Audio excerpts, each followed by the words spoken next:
5 o'clock Friday. Welcome our Dollar Loan Center video audience to Idaho Sports Talk. And again, yes, this is your final weekend without real football, Prater, until Valentine's Day. Stop bringing up Valentine's Put Day. that in there. Yes. And we are kicking this thing off with Jeramiah Dickey, Athletic Director, Boise State University, in studio with us today, JD. And we thought the only thing, your worst quality. Have you been talking to my wife? What are you doing? Oh, gosh. Is that you're a Cowboy fan. That's the one thing that me and Prater we don't love about JD is that. Hey, when you're born in Texas, we weren't going to be Oilers. What's wrong with the Oilers? Yeah, they don't exist anymore. That's what's man, thanks for your time today.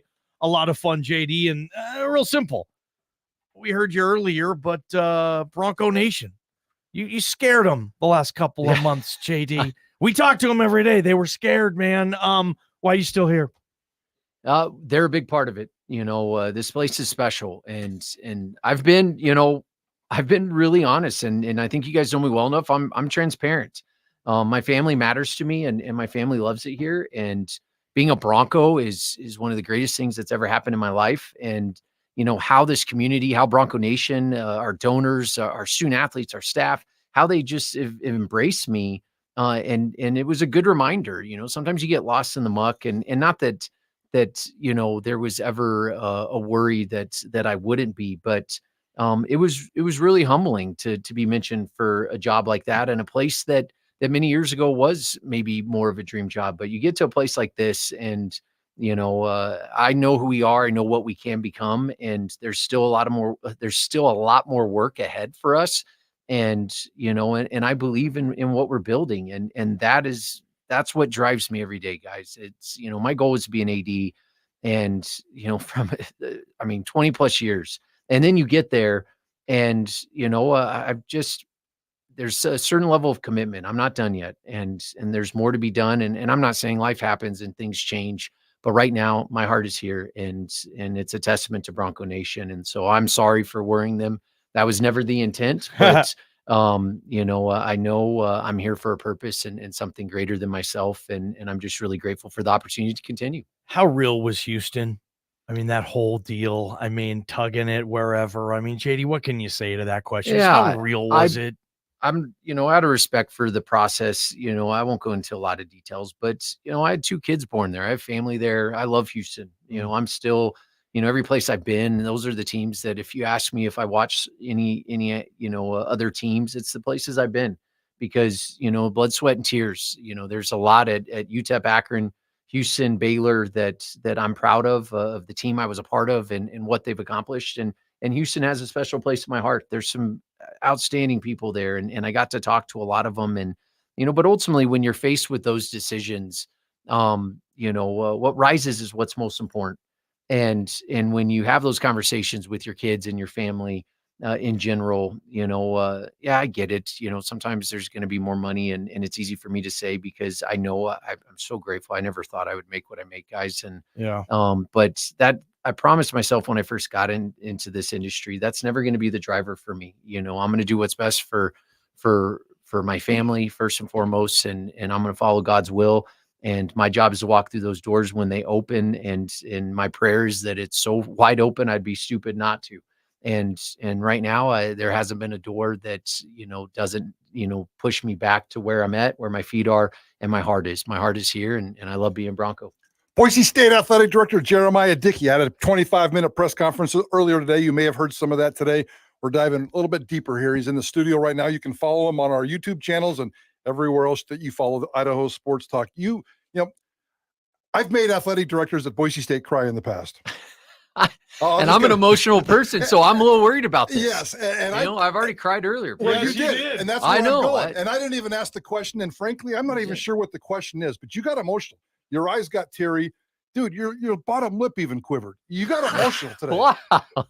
I'm sorry I was staring at your bottom lip. Well, and it was uncomfortable because you were laughing while I was doing it. Well, so I don't know if I was laughing, but it was a very strong response. Yeah. Why? It was. Why? Guys, this job is hard. and there's a lot that comes at you on a daily basis, and a lot of it is my own doing. I hold myself to such a high standard, and I know you guys have asked me in the past like how I rank myself, and nothing I ever do is going to be good enough, and that there's positive to that drives you to do more. Yeah. But with what we've navigated, I mean, this 3.5 years, and I'm always concerned about what's next, but going through this process, and we just had our all staff meeting and talking about some of the successes we have. It was just a good reminder for me that, good things take time. And, and you'd asked me the question on being patient, and I'm not patient, but when you go through something like that and your name is out there, and not necessarily because I'm putting it out there, but because of our successes and the credit that I get that really my team deserves in Bronco Nation. It was just really humbling because, 3.5 years ago, guys, I mean, that December, when I was in Waco, I'd kind of come to the conclusion that it may never happen that I'm going to be an AD. And now all of a sudden, 3.5 years later, we've elevated, we've moved the bar, we continue to reset it. And then you're reminded of the impact that you have on people outside of the things that you're doing, and the accolades and the fundraising, all the different things that, people, give us a lot of credit for. It was how, those relationships and those conversations that you have, and you realize how impactful maybe your relationship is with someone. And it came at a perfect time. It was a good reminder of my why. And I'm here for something bigger than myself. And going through that, it was emotional for me. It's emotional for my family. That was a really hard move.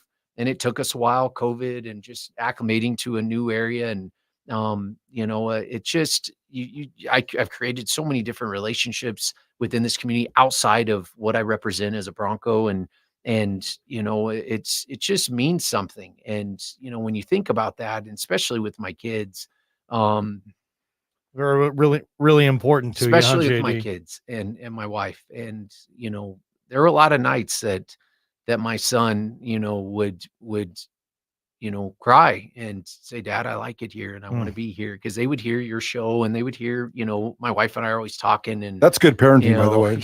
yeah, I don't, maybe I should talk to her about that. Yeah. They need an edited This version. place is cool, JD. Yeah, I mean, it is cool. But, those are things that really pull at the heartstrings. When my kids are just as excited about a season starting, and whether they're going to go to a game or not, on the road with me, and, Mm. that's what makes it special. And, yeah, you always, and it's hard. You try to hold yourself accountable to not letting this become who you are, but what you do. But at the end of the day, I know what I represent, and the amount of the pressure and everything else, that's part of what you sign up for. And so I'm not complaining. Like, my wife reminds me all the time, you chose this. But when something like that happens, that is impactful to them, most of the stuff that happens at work isn't. That was something that it really pulled at the heartstrings. And then to have all the people reach out, and just, it was special. It's something I don't take it for granted. Many ADs don't even get to an extension. Yeah. Many potential ADs don't even get to the chair. And just how everything has aligned, it just makes me extremely grateful to be here, and for my team, and and all glory to him, because I'm not here if it wasn't for those things. You do have a new contract extension. You are committed to Boise State on paper, kind of, for the next 5 years, but you haven't signed it yet. And I know these things are complicated, and it probably got a little squirrely in the past. And ultimately, I expect you to have some kind of a 5-year, $2.5 million contract with a lot of bells and whistles and creative thought process behind it. Why haven't you signed it? No other reason. Ball's in my court, and campus has been great, and really appreciate the people I've been navigating it with. Good or bad, guys, I put the team and the department first, and we're starting seasons, and there's a lot going on, and I've committed. I'm here. I still had a year and a half, and I need to get it done, and it's something that is on my list today, to send over to them. And just to fill you in on a little bit on the process, when you go through something like this, you have your current contract, and then you're navigating new terms to that. And then once you decide on the terms, which is what we've decided on, then you get to the more formalized term sheet. Then there's the board approval. Then there's the long form. So there's some moving pieces to it, like a coach. Like Spencer's contract went to the board in June, right? We obviously started paying him when he became the head coach, but it takes time. And so, it's more on me, and it's no one else's fault. I just have prioritized some other things over it. I'm here. it's going to get done. We've Mhm. agreed to the terms. It's just the nuances, incentives and timing of when new pay goes into effect. And there's some other things. I mean, there's a reason we have attorneys. When you get the attorneys involved, there's a lot for good reason. And I can't say enough about our OGC and Matt Wild and our team. It's been really good to work with them, and it will get done. I promise. Jeramiah Dickey in studio. You can watch this interview on the KTIK YouTube channel. Go give us a subscription there and watch this sucker. Today during your press conference at the Blameyer, you were asked a question, some regarding something about staying in Boise a long time. And then we heard this voice from the other end of the room saying, I hope he stays forever. And we looking at Spencer Danielson. We didn't even know he had made his way into the press room. I saw him out of the corner of my eye. He was hiding from the background. I didn't see him. And then all of a sudden he shouts out, we want him forever. Like, what is your relationship with Spencer Danielson outside of that building? Yeah, well, and outside of him being my agent, I guess, he's Okay. done a really good job for you. Spencer and I, when you go through battle, like we did last season, and mind you, Spencer was one of the first people I met, because one of the first calls I had when I got here was to talk to our leadership team in football with the interim coach, which was Spencer. So I've known Spencer since the day, like my first day in Boise. He's one of the first staff members I met. And just developing the relationship, we obviously have similar beliefs, and then going through the process we did last year, I think there's this inherent connection, and I love him to death. Like, I think Spencer's one of the greatest men I've ever met, and I look at what he's done this offseason, what he inherited last year, just how he approaches life, and I'm always looking at others, and I understand he's first-time coach and a little bit younger than me. But I learn a lot from him, and, just the way he thinks about things. And so Spencer and I have a lot of conversations, just like I do with Leon, and it's the same. Leon has a lot more experience, and he's been around, at different institutions, and you need people like that. There's no perfection to this, but we can achieve excellence. And I have a lot of great people in my foxhole, on top of donors and other people that I lean on, that I ask a lot of questions and make sure that I'm aligned with what they're thinking, and where do I have blinders to some of the decisions I'm making, because I know that is on me. And it's in, just like you see Spencer and you have Coach Pete on the practice field, and you have, Cutter on the team, and you have all these guys coming through. We're not a finished product. We're always learning. And I think as both Spencer and I grow in our roles, it's nice to have that person that you can lock arms with, and have that personal and professional relationship that means a lot. It's challenging because head coaches, athletic directors, not everyone, always sees eye to eye. There's sometimes headbutting, whatever else. But Spencer and I, we've had some really, I wouldn't even call them crucial conversations, but where he may think one thing and I think another, and we sit down and we talk, and it's like we come to a solution that we can all live with. And you just want your relationships with your head coaches to be that way. And I'm very fortunate, because I have 18 sport programs that are led by tremendous men and women, and Bronco Nation should be grateful as well. We want to talk about the North End Zone Project update. We'll get that here in a minute. Also, what's next for you in this entire athletic season, which starts tonight, women's soccer, 7 o'clock, Portland State, underneath the lights. But I wanted to touch base on one more thing you said from the press conference today. And your quote was, and I asked you about scaring Bronco Nation, and your quote was probably something about, there were probably quite a few donors and Bronco Nation fans that felt like I was here just to get the next. But then you came back and said, I think this gives us a little bit of street cred, your decision to stay. Your primary job, 90% of what you do, that's probably too high of a number, but 75% of what you do is fundraising. You now have street cred that no other athletic director really has had because of your decision to make.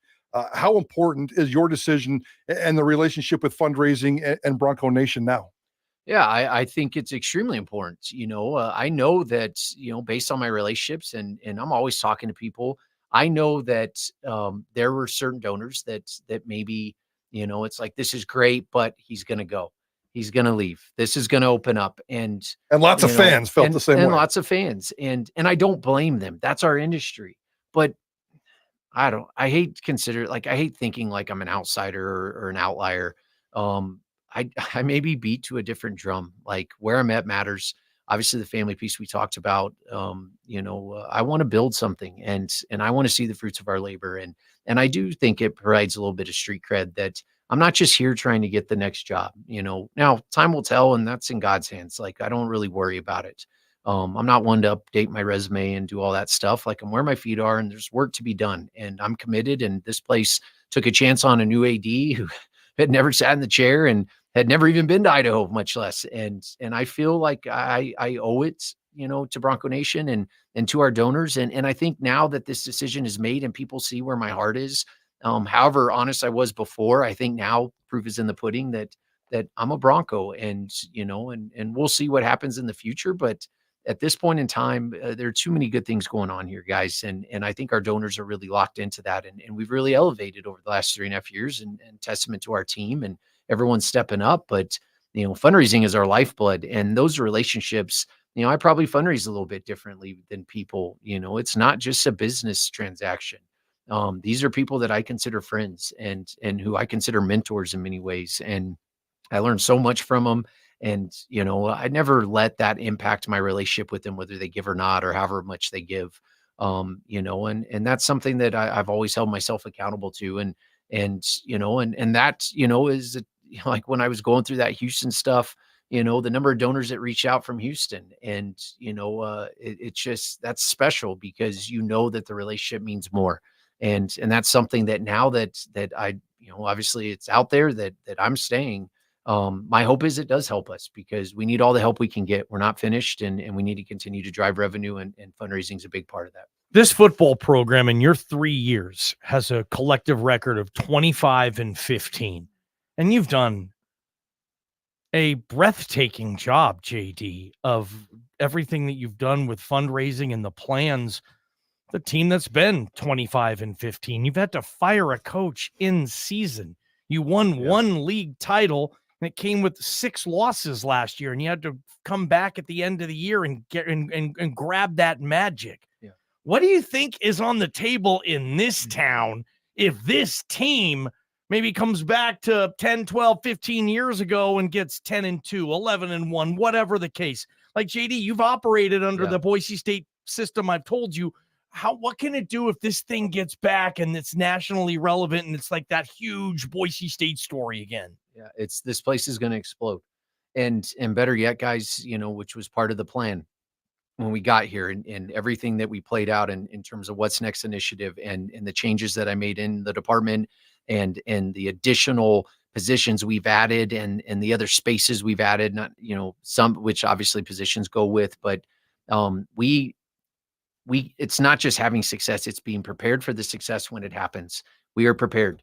And you look at football, and obviously there are high expectations. We understand many schools would take that record that you mentioned. Yes. And I can tell you, we would have taken it at Akron and UTEP when I was there. And that's not, but that's just is what it is. But that's the standard. And we understand that. Spencer understands that. And we're doing everything in our power to invest and elevate the program, and to impact the student athletes and their experience, and to serve them, because I know it's coming together. And I, I'm not one to worry about wins and losses. I can't control everything, right? Yeah. Even though I would like to, I can't control everything, but we can control certain things of the process that impacts winning and losing.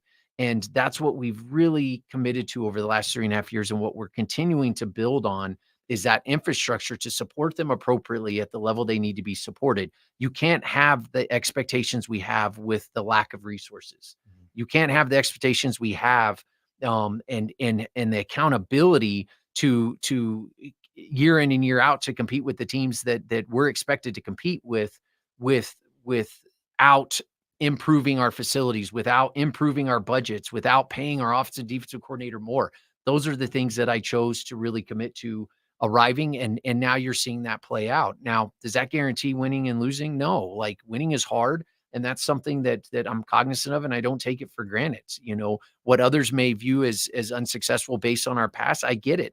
But I also look at the last 3 years of 3 years bowl eligibility, 2 championship games, one we won. Yep. Our coach had gotten the head coach of the year, in the conference that year. those are things that makes this place special, because I'm so competitive that I want that pressure. I want those expectations, and we know what we need to do. And now it's just a matter of going and doing it. Like I said, I don't worry about wins and losses. I really am locked into 1-0. I'm only concerned about Georgia Southern. Okay. And after Georgia Southern, then we'll worry about Oregon and whatever's next. But that's important to me. And it's trying to simplify it for Bronco Nation and my staff and collective team. Control what we can control, do everything we possibly can. It's 1-0, and that's what's next. And that's across the board with every sport program. And so I think that's important, especially as a leader. I can't get too far ahead of the expectations. I hear a lot of the talk on CFP, and that's awesome to be included in that. But there are a lot of other teams that are fighting for that too. Does that scare you a little bit? It doesn't scare me. Like, to me, I welcome it. That's just part of this industry. You want to be somewhere where it matters, and that you have high expectations. And my job is to help us get to that next level, or back to what Boise State maybe was in the past. But it's also not to take it for granted that even since the Kellen Moore years, we've gone to a bowl game every year. We're doing some really incredible things that other teams aren't doing. But that's the we understand, we get it. When you go to 3 Fiesta Bowls like that and inherit this unbelievable brand, that's why I'm here. I want to do epic, and you can do epic here, and we're prepared for it when it happens. $65 million north end zone project, probably up to 70 million by now, knowing construction projects. How much money have you raised? Sure, and is the plan still? Not that I know, Prater. God, knock on wood. Yeah, and how much money has been raised? How much do you feel comfortable talking about that? And do we still expect to put a shovel in the ground after the holidays? We have some big asks out there right now, and obviously from when we launched, and there's a process to this. So we had the pro forma, then we did the surveying, and then we've launched our seeding. And so, not in a position to say what that is. At some point we will, but we know what the timelines are. We're still in line to put shovel in ground in the spring. There's still some moving pieces of this going to the board this month and October in terms of financing package and construction. And, it takes a team, and I'm hopeful and feel really positive about the direction we're going. We're still in line with everything that we set out to do. And it's not easy. You mentioned it, the cost of doing business. There's a number of projects in our community that are very impactful and positive for our community that are impacting subcontractors and everything else. So the cost just keeps going up, getting steel. And I mean, it's just, it's never ending. When we first started, we never thought the project would be 65 million. Now it is. And hopefully it stays there. We have some contingency, but we feel really confident with what, Anderson and the various teammates that are a part of this, the work that they're doing. But yeah, I still feel confident that we're going to get shovel and ground in the spring. And if that changes, obviously I'll let everyone know, but, or our team will, but we're heading in the right direction. We've made a lot of progress. And with the momentum that we had this off season, and you look at the drive to 20,000 season tickets, and where I think we just hit 8,000 donors, or we're over 8,000 donors. I mean, these records keep coming daily. And so it's in some ways it's hard to keep track of them, but that's a testament to some of that momentum, and the Bronco Nation has bought in, and we have some 7-8 figure asks out there already. And those are huge for us, but we're still heading in the right direction. Let's hope maybe 6 games, 6 sellouts this year as well. I don't see JD, why not. I don't either. Johnny, to me, you look at what Spencer's done, you look at what the department's done, and I'm not one to make excuses. There's always solutions. And I saw a lot on social media this week about weddings in the fall, and what people felt. How are you feel about right? this? I obviously with my industry, I think it's horrible. Like, plan around it. There's another 7 months that you can do. But I get it, love first, I guess, but, do it on a Friday if we play on Saturday, take the wedding party to the game. But when you think about, these 6 games, it's not, there's so many moving pieces of this that are positive for us. It impacts the outcome. We have one of the greatest crowds, and it's loud, and we've got the new sound system and all these different things we've added. Like, why wouldn't you want to be there? We need to get to a place, and this is where there's still work to be done, that there's a Boise State flag in every yard, on every car, everything is blue, that people wear blue on Friday, that they're showing up to the games. They're missing a day of hunting. I get it, but there are a lot of animals. Like we can skip that day, go Sunday. Yeah. Like there are things that need to be a priority because we have a positive impact. We are the front porch of this state. We are obviously the front porch of this institution. And there's an economic driver that we provide. Like we're not asking for 100,000 people. It's 36,500 and it can be done. I'm with you. Our students have stepped up. We're close on the season ticket goal. It's getting that next level where it becomes a priority. And ultimately that's on me. And I don't blame anyone. Like it's what other solutions can we provide to this? It needs to be a priority. We have to be consistent. You look at the greatest programs out there. We talked about the expectations of our program. There is an expectation and a responsibility to those that support it as well. And we have to find a way. I am bullish on it. 6 games, 6 sellouts, no excuses. There are some excuses. I want to be, since this is public, and we won't go into those, but I get it. But 36,500 people, we can do it. I believe in it. And it helps us financially. It helps the game experience. It helps people to come back because they see what their experience is and maybe what they're missing. We got to find ways to convince people to get off the couch, not watch it on TV, not go hunting, not go skiing as early, whatever else. We're talking 6 dates. 6 dates. I'm not asking for 365 days. I'm asking for 6 dates.